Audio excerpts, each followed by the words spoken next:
She then asked me, were you born in this country? And I was immediately offended. And I said, yeah, I was born in this country. And then she says, do you have any kids? I said, no, I don't have any kids. She then asked me if I was married. And then I said, no, ma'am, I am not married. She says, how old are you? I said 19. May I help you find something? She then says, you are the most beautiful girl I have seen. And I said, oh, thank you. And then she says, I think you could be the next Miss USA. I'm in the Army, okay? We don't do pageants in the Army. She then asked me to meet her at Starbucks the very next day before my next shift at Target. And apparently I was a pretty open-minded 19-year-old because I actually agreed to meet her the very next day. The next day she brought this foot-tall stack of pageant books and proceeds to convince me to enter into a state pageant. So 3 months later, I compete in my first pageant and I lose. I go back the second year, compete in the state pageant. I lose.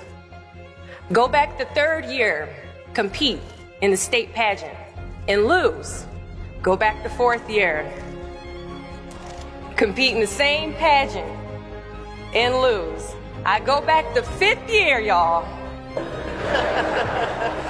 Compete in the state pageant and lose. But guess what? I go back the sixth year. Guess what happens? I lose. I called her on the phone and said, you told me I could be the next Miss USA. And she says, Deshauna, keep working, don't quit, keep going back. And in June of 2015, she passes away from leukemia. 6 months later, in December 2015, I win Miss District of Columbia, USA. And 6 months after that, in June of 2016, I become the first soldier to win Miss USA. At times, our purpose drops in our laps as if the heavens threw it by accident. I ask only one thing of you all today after you leave this building. Do not fear failure, but please be terrified of regret. Giving up is the birth of regret.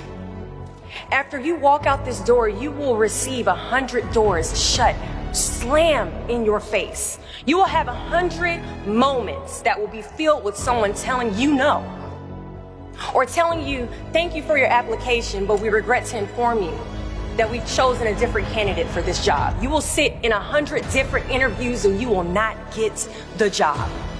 The reality of life is that we will all hear more no's than we hear yeses. And we will fail a lot, and I mean a whole lot.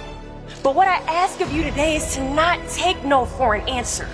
Don't be afraid of no's. Be afraid of the possibility of a yes that you have prematurely destroyed because you decided to quit before the clock strikes 12. I love a good no. Please tell me no. Telling me no is like adding fuel to a fire that is now set ablaze because of your single no. So today I challenge you to fight, to work, to not stop here, to believe so heavily in your aspirations that you too will not fear the word no, but instead you will choose to welcome it.